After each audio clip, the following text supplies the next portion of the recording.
Alright, ladies and gentlemen, welcome back. This is the one and only Sugi Strategy here, and today I'm gonna be reviewing Warcraft 3 Reforged, finally. And I want to do a very neutral review. I don't want to pander to the hate mob that is currently ongoing and downvoting the Metacritic ratings. Neither am I going to be pandering to the Blizzard apologists. In general, I'm a pretty anti-Blizzard guy, but I have enjoyed their content in the past. And I really want to look into all aspects of the game and not just focus on the things that have been talked in the media and by other reviewers. So I really want to have a very holistic review on the Warcraft 3 Reforged. So a lot of the drama really has to do with the fact that they were promising a lot of the things that they would be adding to the game, and they were showing back in 2018, was it, this sort of a tech demo with these new cinematics which looked very, very amazing. And then they had layoffs on the company, which they never really wanted to mention on any of their posts, which basically meant them to, downgrade the game or the overall product from what it would be.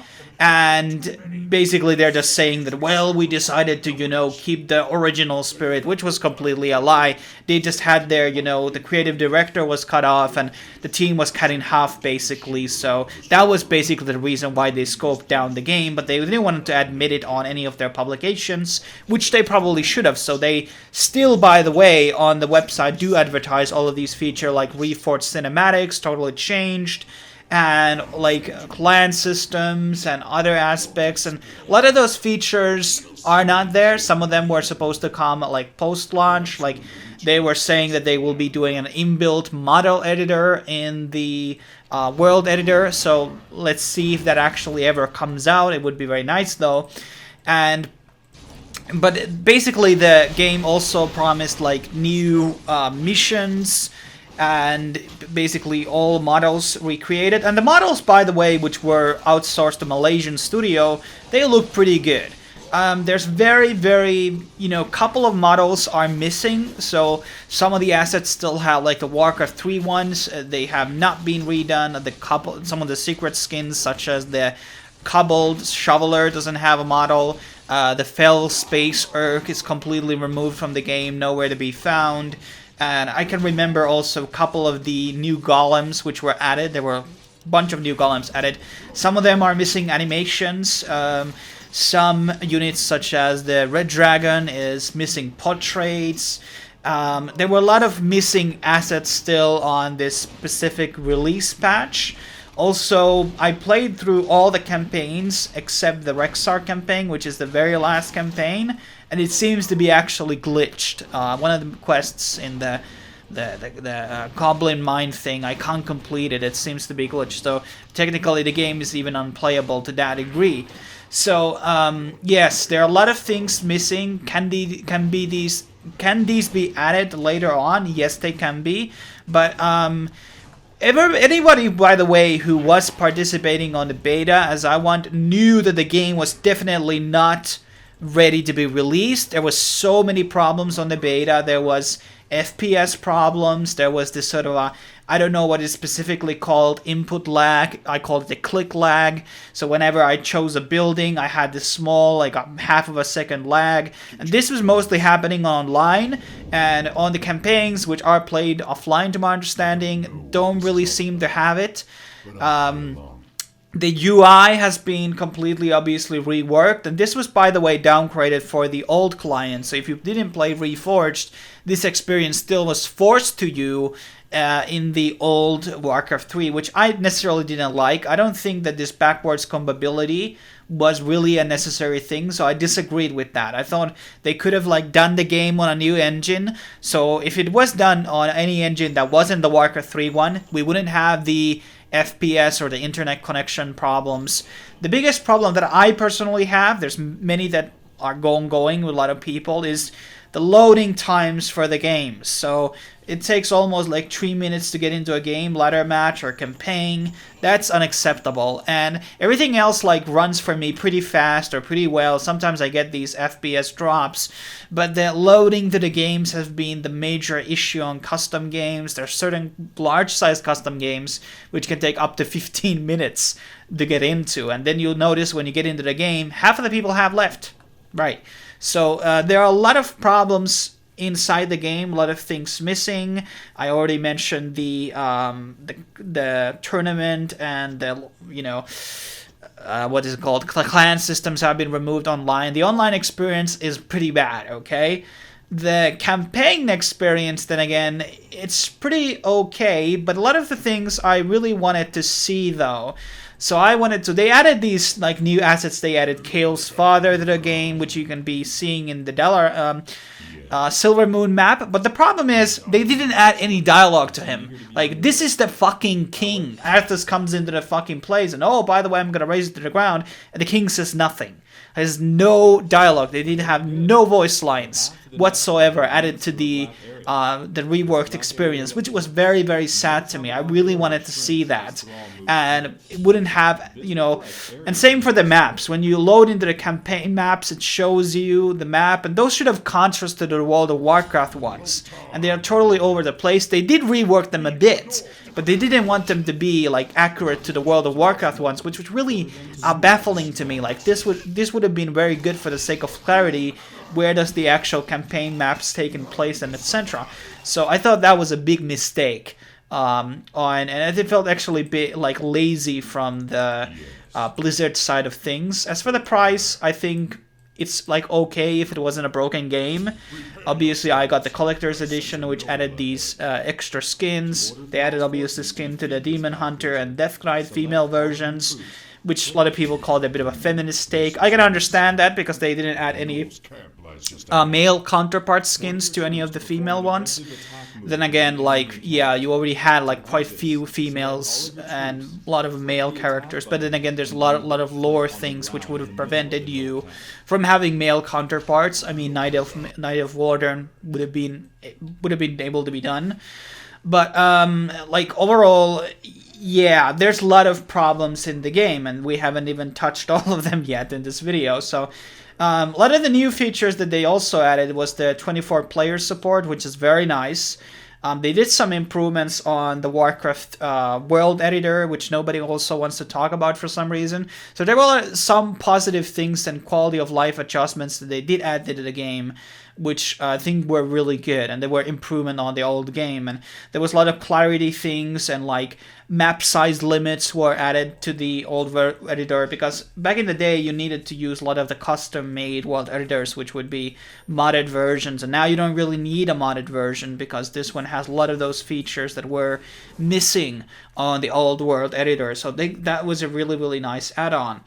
And so what else could we talk about? I mean, there's so many things. So one of the things also, they did change the terms of service, or EOLA, or whatever it's called. They basically claim copyright ownership on all the maps. That is very discouraging for anybody who's making maps. And it's also protected by the European Article 13, so we can't have a Helm's Deep map, or I don't know, anything, well, any map, or Star Wars maps, or the 300 Spartans map, because they are copyrighted content. I don't know what extent they are, like, supervised or, like, monitored on, but that's really bad. So I don't know what type of actions can be done or is done against these maps. The other thing is, you can report now a map. So if somebody does a map, I actually entertained the idea of doing a map which would be called Hong Kong Defense, where you would be defending the coronavirus and the Chinese attacking on the Hong Kong. It's a pretty nice concept. I still might go with it. But yeah, that kind of map could be censored and taken down from the system or blacklisted. I don't know how the Blizzard system would work, but this report map thing is pretty problematic. They also added language filters. You can't use words like booty, and people like were reporting I can't spell the Booty Bay map on the thing. And I didn't like these language filters, and a lot of the UI changes also were really horrible on the BattleNet. The lobbies are extremely ugly looking. You know, the whole Battle.net experience is totally downgraded, but when you browse the custom games, it does show you kind of like now pretty clear the ping and how many players are there joining to the games. Where your friends are is also much easier. You can like join in a, also like, you know, groping up to a ladder with your friend, also easier. So there are things that were improved in the game, and obviously like in the campaign as well, they did redo a lot of the maps with new assets like the Silver Moon, Dalaran, Orgrimmar, Black Citadel map, a lot of good ones really that were really like enhanced version. Around 5 to 7 maps got like a pretty massive overhaul, which changed them drastically or how they were played, and I really like those maps, and I really like some of the classic maps as well. And that was campaign was an enjoyable experience, but I was hoping that we would get a lot of those characters from World of Warcraft making an appearance, or having a bit of a retcon there. I would have enjoyed a couple of extra missions too, which were not included in the original games. They did add the demo campaign, which is not, by the way, very good. I think you just should watch this, the story sequences basically of it. But overall, like, I don't know what to say. Like, it's not definitely worth of the Metacritic rating that it has, but it's a pretty bad, you know, remastered released compared to like the Age of Empires 1 that I reviewed a couple of weeks ago. That was a pretty successful, and obviously the game was delayed. It was supposed to release on 2019 in December. They pushed it to January 28th, and maybe if they had a 1 month to fix these lag problems and all of this UI problems, they would have had a better release, and they wouldn't have lost so much money on these refunds. It's, you know, this was pretty much corporate greed. Even after the layoffs, the team should have gone to the team and say, you know, if we release it right now, it's not gonna make any sales. 1 month in, you know, posting it to the February or something like that would have done great justice for the game, and I think they could have fixed a lot of these network problems, you know, and UI problems, and add some of polishing to the maps and games, and, you know, actual do testing that the campaign is actually working, and etc. So I think this was, you know, inherently a big bad mistake from Blizzard, from altogether, from a company level, and also from the design level and the PR team. Everything was really absolute mess. But it's still, if you want to only enjoy the campaign experience, I would argue that it's still worth the money. But I would probably wait for a couple of patches until they like fix some things, and it will be a bit more enjoyable experience. So yeah, that remains to be seen, how much they will be fixing and how much they will be dedicating to this game, and will they just abandon, like, you know, Artifact, what you know Valve did. They released Artifact, it got so much shitted on, and then everybody bailed on the game, and they haven't been releasing anything in this last year, so they abandoned the game. So I don't know what Blizzard is going to be doing. Are they going to be totally abandoning Reforged? They did a press release today which talked about, okay, we're going to be doing these fixes on the game, but let's see how much they're going to be doing these fixes. And I will doing some type of post-release on this. But the sad thing is, I wanted this game to succeed. I wanted to do those world editor guide things more and more videos about this game, but I'm probably not going to, because everybody's leaving the game. Nobody's going to be watching the videos. Nobody's going to be creating maps because of all of these terms of service changes and all these bad things that have been added to Reforged. There will be no community to make videos to.